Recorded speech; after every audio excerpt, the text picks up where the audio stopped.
The setup is amazing. You have the number one award. You have the award for the best setup for any interview that we've done so far. So. Wow. Okay, that's very nice to hear. And as I said, it's credit to our CEO Michael, who's just built this amazing space for us all. Mm. Hey Tom, tell me first about you, your role, and how you got started with TVM. Yeah, great. So we started TVM in around 2017, I think. So the three founding members, Michael Demir, the CEO, and Pedram Dinesh, the CCO, and myself, Tom Yates, I'm the Chief of Product here. So my job is to make sure everything that we build, whether software or hardware, works beautifully and looks beautiful. So I'm responsible not only for the software teams, but also the installations into venues. And we can do up to 180 of those in a month. So we can grow incredibly fast. So yeah, we started our journey as a startup in Stockholm. That's 5 years ago now. Seems longer. But now we describe ourselves as a scale-up. We have a beautiful office here in Stockholm. We have office spaces in the USA. We have over 40 employees, and we can support our own business with our revenues, including a healthy amount of growth. But of course, we do take investment from time to time, like many companies, to supercharge that growth. And as I mentioned, we really can grow quickly. Like we can grow sort of 180, 200 venues every single month. So that's like 8 today, 8 tomorrow, 8 the day after that. So that's how fast our inventory grows. Wow, impressive. May I ask you, what is the business model? So the screen itself, you own those screens in the locations of the restaurants in which you have your screens. Is that the way it works? And is there a revenue split? How does that work? Good one. Yeah, so I think that's super interesting. And we think Google themselves have told us that we have the secret sauce for getting into venues. So the key differentiated with TVM is we have this real fit to what our chosen venues, which is bars and restaurants, primarily sports bar and some restaurants, but we do other bars now. So what we do is we install these screens in bars and restaurants, and then we give the bar owner an application which allows them to use that as a digital marketing platform for themselves. So they can create promotions. Maybe they put a picture of their meal deal or some nice cocktails or their guests having fun, or they may have their social media there or lists of sports games on TV. And so the key thing with this platform is it works beautifully, like any kind of app that you would use, it works beautifully like that. And then the key thing is the content updates in real time. So the bar owner can update the content on their screen immediately, and as soon as it's in the app, it's on the screen immediately, whether they're at home or whether they're on the subway or whether they are in their bar. So, and we also believe this is very compelling for the digital out of home, as we'll be talking about today, because I've been into bars where there's a digital out of home screen. I believe that other companies, very famous ones, have tried to get into this space with purely digital out of home screens, and these tend to be in a quiet corner and the bar owner's not so interested in making sure they're working and clean. Whereas because this is a marketing platform for the bar, they are in very prime positions. They're always on. And they have always really fun content on them. So again, like I think at least myself, if I ever see an advertising screen, I quite quickly zone it out because it's just advertising. But here we have the list of sports news and pictures of guests and amazing drinks and shots and cocktails. So it's really compelling content. Interesting. Thank you for that. Is there also a component of entertainment content that you can feed in those screens, or the screens in other screens or TV screens are acting for or are doing that job for them in the bar, and yours are purely for messages, either advertising or inside the message from the bar or restaurants? So that's a really interesting question. So a few things. Yeah, these screens are dedicated to TVM, so they're not in the breaks of other content. People don't change them onto entertainment channels. So different to things like connected TV, like maybe Atmosphere TV and Chive, which we love those guys, love what they're doing. But we are different to them in that we're always on. And so we do have entertaining content on our screens. Like, for example, we have some quizzes. There's things you can interact with there. Like I'm personally very passionate about getting people out of this everything on the mobile phone phase, where people, I hate when I see people in life just living in their mobile phone, especially when it's in a social setting. So we have, for example, an Instagram component. So you can post pictures to your friends, which is super fun, but it goes immediately to the screen. So it'll go straight here so you can share and enjoy together. And then we have things like Twitter feeds, latest sports news. And we're playing with ideas of more and more deeper entertainment. I do believe in the future TVM will be a new platform like a mobile phone, where companies like Twitter and TikTok will release features onto our platform. But today it's primarily a bar platform with these elements of entertainment there. Interesting. Very good. So what's the role of programmatic for you in your offering? Good one. So we're very passionate about programmatic. I believe in this as the future of advertising, not just digital out of home, but like we can already see online. Like I think the future will be 100% programmatic, but I think, you know, that's a vision that's several years down the line. And I think it's an exciting period, because I think, you know, companies like TVM can quickly start to lead the way. Like we talked about how we're first in Europe onto Broadsign, because these things are so new. So we see programmatic as kind of course, auctioning off our remaining inventory. Like we do a lot of great direct deals through our fantastic sales team, but there will always be inventory left over. So we use it to auction that. And also as kind of a leads generator. So we have an amazing programmatic dashboard. I think we have 350 different campaigns running today. So it's always fun to come and see what's running. And so we have a great programmatic dashboard. We can just scroll down and we have, you know, amazing companies like Facebook advertising on us. That's crazy, right? Amazon, American Express, and of course, you know, iGaming and beverage companies. So yeah, I find programmatic very fun. Like the first thing I open every morning is the programmatic dashboards, just because it's nice to see what happened yesterday. For sure, absolutely. And you referred to it as a lead generator in some ways. Is this sometimes a first foot in the door for you, for your direct sales team, or is this more of a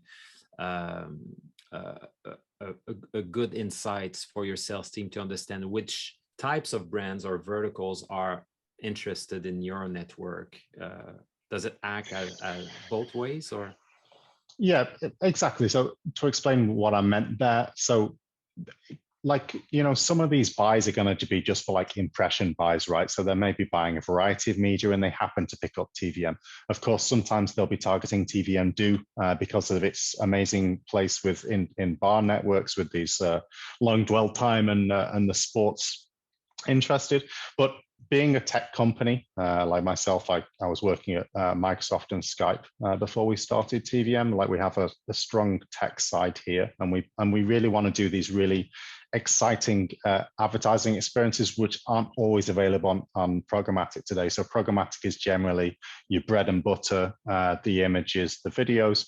But at TVM, we've done some really exciting things, like we've embedded live odds into sports feeds, so we can see the games that are coming with the live odds from iGaming companies. We've had, again, about getting people off their mobile phone. We've had the Uber. We worked with Uber and did a campaign where we had the Uber map on the screen, and you could see how many minutes it was until the next Uber was arriving. So it means that, yeah, so lead generation, and yes, we can, you know, say, do you want to do something bigger on TVM DOOH? But we also, you know, do you want to do something more exciting on TVM DOOH? My dream is to have like Match or Tinder, having like live matches within the bar and seeing like how that goes, and, you know, having these phone experiences brought into real life. So and we'll probably talk about it later. You know, I do think the evolution of programmatic will be having more of these features in the programmatic platform. You know, there's ones that we can do already. So live odds, we're already doing on a few programmatic platforms. QR code, I think, is something that's very easy to do. So we generate our own QR codes and embed them onto the screen. So that's something I think could be done on programmatic side and is like a value add for your customers and also up the stream. Absolutely, yeah, that's very good. So what's the most the coolest campaign you've seen executed on your network, and I want to make it maybe more of a programmatically. Be great. Exactly. So I can tell you about a few. I think so we've got a really large network. So we're national in Sweden, but our focus market today is the US. So we have over 2,500 venues and over 5,000 screens in the US. So our network in total has 1.3 billion impressions per month. So we can do some pretty big things. So some maybe nice and worthy things, and it's always nice to do good, is we work with the US government agencies. We've done drink drive campaigns, drug drive campaigns, of course, trying to reduce those kinds of things. And so our age-gated environment where you have people who are maybe drinking is a perfect place to deliver that message. We've programmatic and PMP allows you the buyers the brands to dynamically choose what they do, right? So we've worked with I think all of the largest iGaming operators in the US. I won't name names, but we worked with one larger iGaming operator last year to allow them to do dynamic spend so we're in 21 states in the US, and of course not all of those are legalized for iGaming, but many are. And so they were able to dynamically choose their spend by state, change on a day-by-day basis, do that by the minute, and then switch, and then they can look dynamically at their sales and be like, okay, we're doing really well in Colorado, so let's reduce the spend there and maybe ramp it up in New Jersey, something like that. And we got some also reports from we have analytics companies said that these campaigns led to 400% more deposits. And then finally on the entertainment side, again, another thing good thing about programmatic is that the buyer can change their creatives themselves, which we of course offer in direct campaigns also, but the ability that they can just do that from their desk. So we're working with entertainment companies like Live Nation and Madison Square. They're a Madison Square Garden, so of course their events are changing on a weekly, monthly, maybe even daily basis, and again they can adjust that spend and marketing based on the tickets availability. So I think those are some of the nice things that we've done there on programmatic side. Were those executed with a specific DSP that did facilitate that in some capacity, has more data capabilities than another one, or in general you play with all DSPs? So we think that we are with the biggest DSPs. We're always open to integrate new ones. We're very proud to be the first onto Broadsign. Broadsign have been a name for me to tick off my list for several years because you've always been having your own player, which is an awesome business model. But I'm really appreciate Leatherson on the API now, so that's great.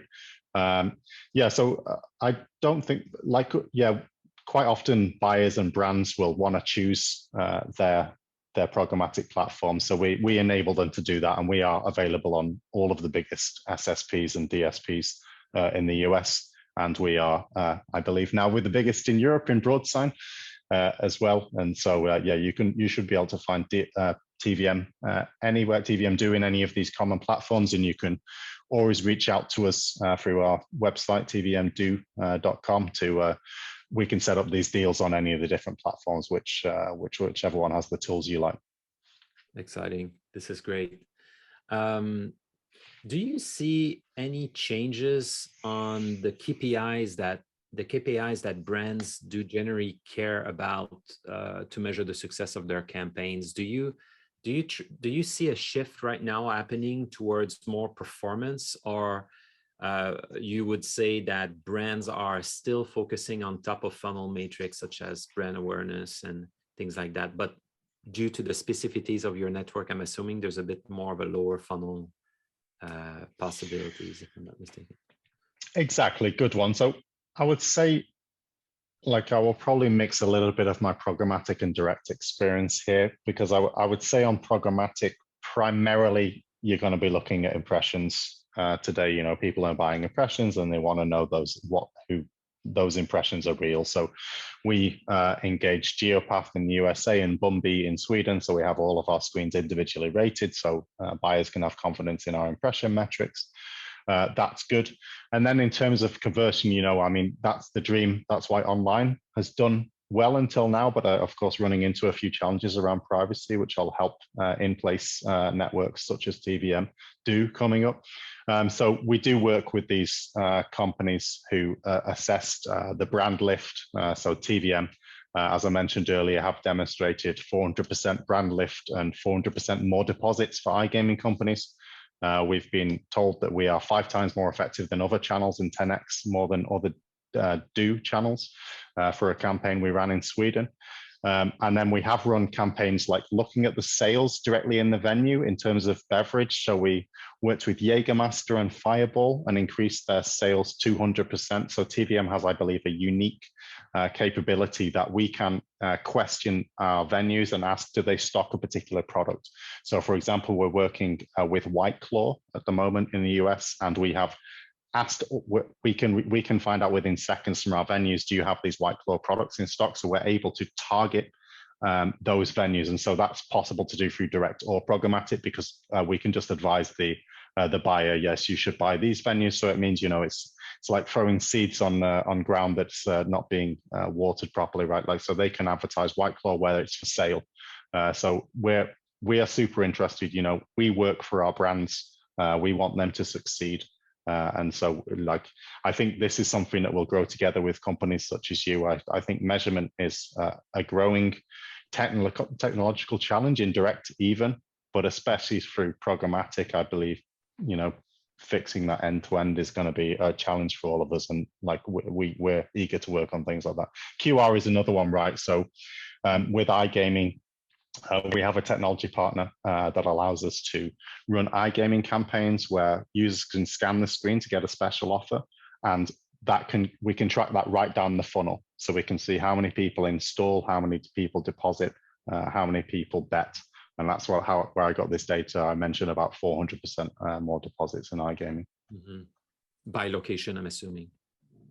Even the Yes, exactly. So we have this unique QR technology, not available programmatically yet, but we're open to look into that. That our QRs has in it embedded the location of the venue, but also the particular sport that is being displayed on the screens at the time. So we can see, for example, you know, these areas are generating more signups. These areas are these sports are generating more signups. Things like that. Very good. Thank you for that. This is great. What do you then see shaping programmatic at the moment?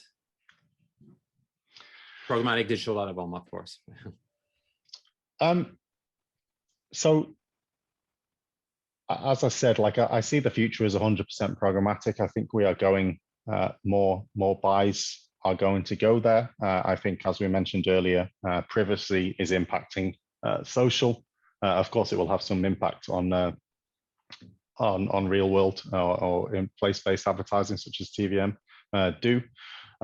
So I see, you know, eventually there is going to be one global platform, or maybe 2 or 3 for programmatic. I think standardizing the APIs, especially for inventory, we grow so fast, and when we started and I was uploading our inventory every week onto the 5 different platforms, man, that was really sad and depressing days for me. But we have these amazing APIs now, for example, with Broadsign, but also many of the other platforms where, so we can literally get revenue from day 0. Like, it's beautiful that our CEO loves it when we install and we can start seeing revenue on day 0.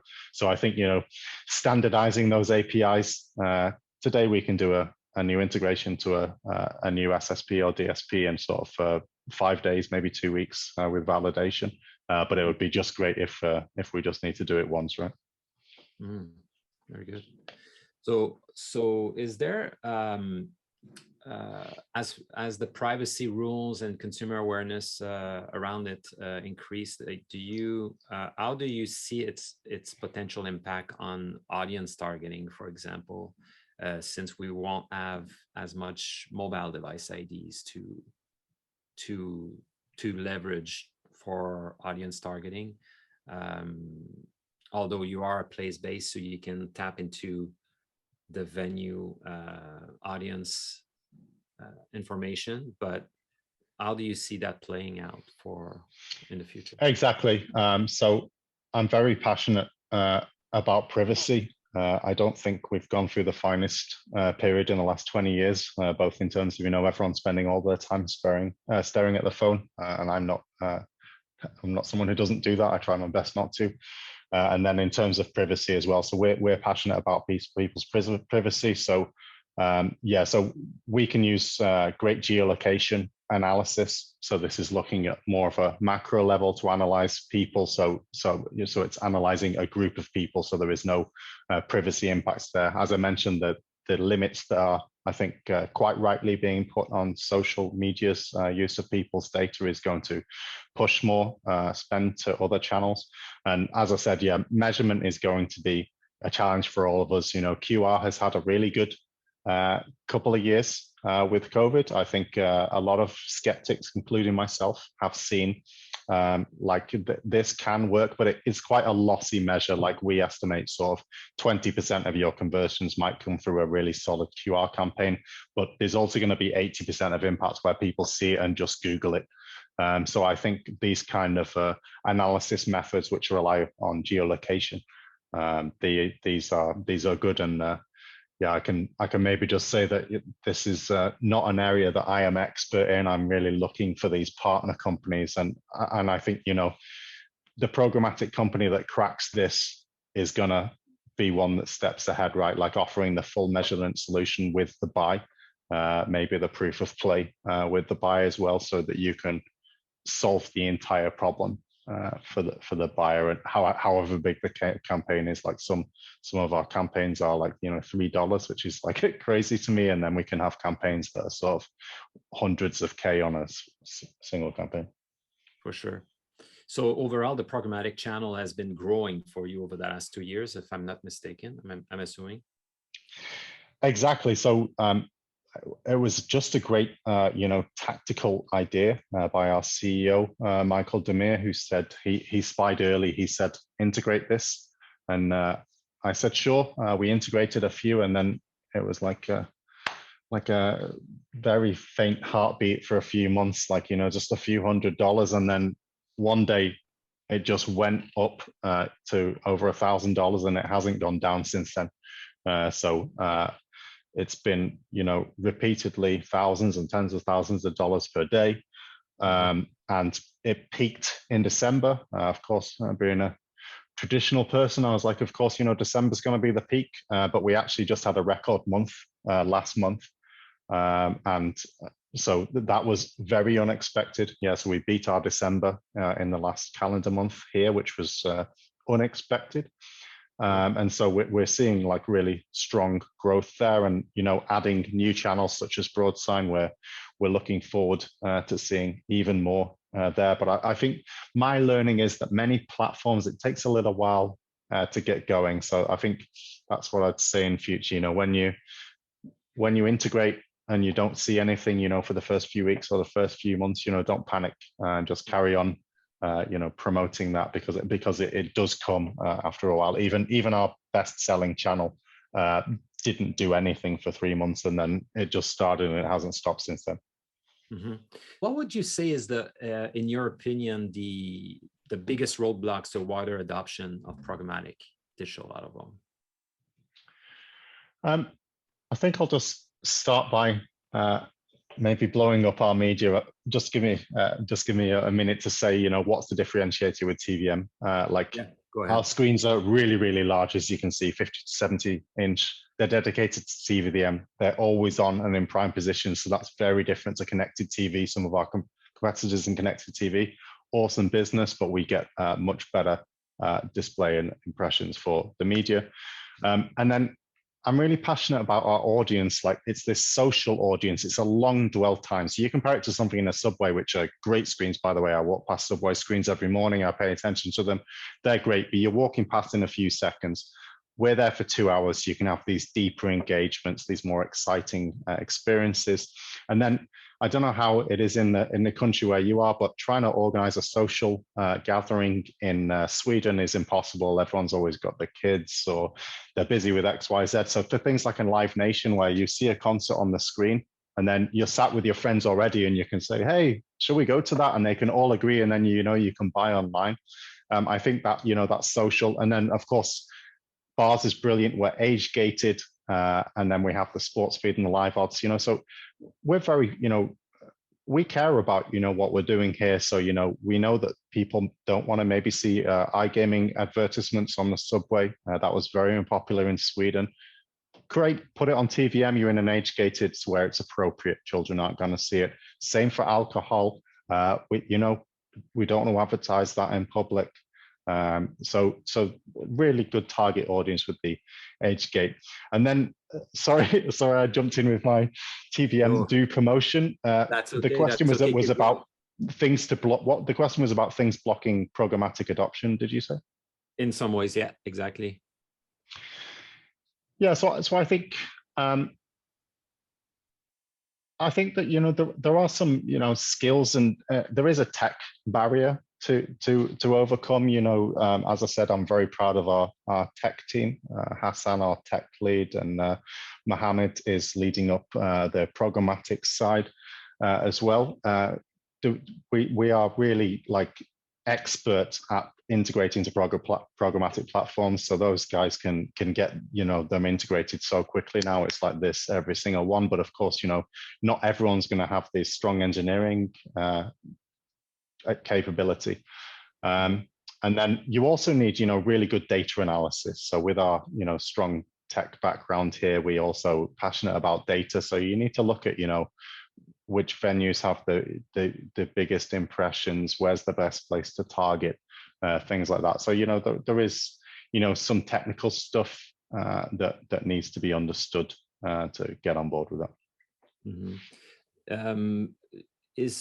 What about the education of the industry? Like programmatic is in the applied to digital out of home is still very new for many media buyer, and the medium is now more and more used by pure digital native buyers who are now slowly but surely considering digital out of home as a viable channel in their omni-channel play. And I was wondering, if you have any, what's your opinion about the need for education in the industry about the nuances of programmatic digital out of home? So it's great that you raised that one, because I think you reminded me of one that is a blocker, which is on the buy side. Not all companies who want to buy media have a seat on these buy side platforms or know how to do that. So I think probably most companies are familiar today. If they want to buy a Facebook ad, they know how to do that. If they want to buy a Google ad, and do the targeting, they know how to do that. Now, does every buyer in every marketing department know how to go to a DSP and purchase and target? I'm not sure they do. And I think, getting that education over the line. So for example, one of our biggest buyers in the US, I won't name them, we can see that they buy internally so that they have their own seat. They're not buying through the platform. So obviously they are maybe ahead of the curve. And so, yeah, I think that is going to be, a challenge for everyone to figure out, how to get people to know how to buy this way, because that's just going to remove the friction, maybe cut out the agency, and just have a direct relationship with the brand. When you say they have their own seat, on the what did you mean by that? I'm sorry, I'm just trying to. So just when we see their buys, they come through from their company rather than other buys come through like a particular platform. These buys, they appear to have their own buying seat, so they obviously are in some way more deeply embedded with the platform than others. Got it. Okay, I see what you mean. In terms of creative standardization, how is your network uniquely playing with the pure online and display or social? Is there some ways for a buyer to reapply like creative units that they are using for social or display advertising on your network, or there's still a need for a lot of massaging around creating unique creatives? That's a really good one. What I would say is We have great HD portrait screens here. We use standard resolutions, so we have 1920 times 1080. So many brands will have this sizing. Of course, many of the programmatic platforms have dynamic resizing when things are this similar the similar resolution. But I would say, like, that is like a challenge. I'd say, you know, TVM have come up with some stuff, again, not directly programmatic, but with the iGaming companies, we basically built the creative dynamically. So basically, iGaming companies have a lot of special offers they offer to their customers. You know, bet $200 on this game and get $400 bet free or something like that. And there's many of those, and making one creative for every offer gets really a little bit, it's a lot of work. So what we did is basically they could type these offers into a spreadsheet, and then we built the creative dynamically inside our system. And so I think that's probably going to be the solution. Yeah, when I'm, of course, when we work with so many customers, we see all of these sizes, and that I can see that that's probably not a fun job for a lot of creative people. We have fantastic creative people here. Mark is leading up that team here, and he does a lot of work, you know, adjusting differently sized creatives to look really fantastic on our screen. That's amazing. So I like to ask this question. It was not on the questions I sent to you, but what excites you the most right now about the industry, about digital out of home? Like, when you wake up in the morning, what is the project that really drives you throughout the day, throughout the week, and makes you look like 3 years ahead? What comes to mind? Yeah, so I think my sales team won't thank me for this. Eric Freud is leading that up and doing a fantastic job at this 100% programmatic vision. Like, as I said, the fact that someone like TVM DOOH, like, I think we have a great network, we're a great company, but, you know, we've got to accept that we're an up and comer here, we're new to the market. But the fact that we can, you know, be the first on Broadsign, the fact that we are the top seller in place-based in bars on the biggest American DSP. So the fact that, you know, we can do things that get noticed, and so I think that TVM DOOH can play a big part in this programmatic revolution, and so that excites me, and it's just the realness of it, like the fact that I can get a creative approved one evening, and I can come in next morning and it's just been beamed to all of this screen, had an impact, and you can just see the numbers. You can go as low as you know, plays per venue, plays for hours. You can look at the pattern, and that must be really exciting on the buy side as well. So I believe that we all, including yourselves, including our other partners, are part of something new here, and it's going to be an exciting world, because, you know, our vision at TVM is to have these screens in every bar and restaurant. I believe displays will be a big part of our future. As I said, I really believe the phone is going to become less of a part, but and maybe these experiences, which are awesome online, by the way, I have no, you know, problem with a Facebook or a TikTok, but maybe embedding them more into people's real world experiences so we can enjoy them together instead of alone on a phone will be really exciting stuff. So are you referring, thank you for that. Are you referring to the metaverse in some capacity? Maybe a little too old to believe in the metaverse. I'm not sure I fully buy into that. But I do see how screens can enhance our experiences. So I'm passionate about things that enhance our experiences and not things that maybe take away. So I believe, as I said, like, that's the thing with TVM DOOH and TVM Play, which is our in-venue bar product. We want our visitors to love our screens. We want our bars to love our screens, and we want our brands to love our screens. But we're not solely an advertising company. So we want visitors to enjoy. So, you know, there's some really good advertising out there that people enjoy, and we want to build those experiences. I talked about the amazing Uber experience we built. We've done really exciting offers from iGaming clients, but we want to do those more compelling experiences. I talked about my Tinder live matches on the screen dream. There are many more like that. So I'm really passionate about, you know, visitors enjoying our screens and it not just being an advertising flow that maybe they want to block out. Be like a utility to some degree, and enhance their experiences, make it more interactive, add value to their experience at the restaurants and the bar. That's exactly, because like something, you know, that's pleasing, this backs this up, is we offer live odds. So we allow bars and restaurants to advertise the sports games that they're showing at the weekend, for example, and we embed live odds on that. And when we started at TVM, we did that with the iGaming companies. So when we had an iGaming deal, there was live odds. And then when iGaming deal came to an end, maybe it was the end of NFL season, the live odds would disappear. And so then something incredible happened. Our venues contacted us and said, can you put the live odds back? Because our customers are complaining.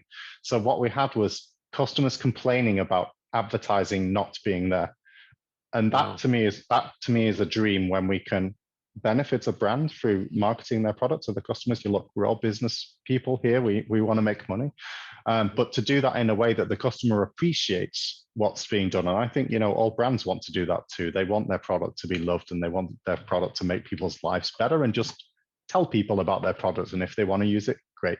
So building those kind of experiences that can, make people's lives better. I talked about the government stuff also. I mean, who can not get excited about, you know, finding a lost child, or raising money for charity, or informing about, you know, the drink drive campaign to, you know, stop people losing their lives. So I think, you know, this is a really powerful communication tool that we've built here, and it's not just us. You know, there's the whole programmatic environment. Amazing. This is great. Great way to end, because this has been a very interesting discussion. I want to thank you so much. It's Broadsign for working with us. So we're very proud to be on your network.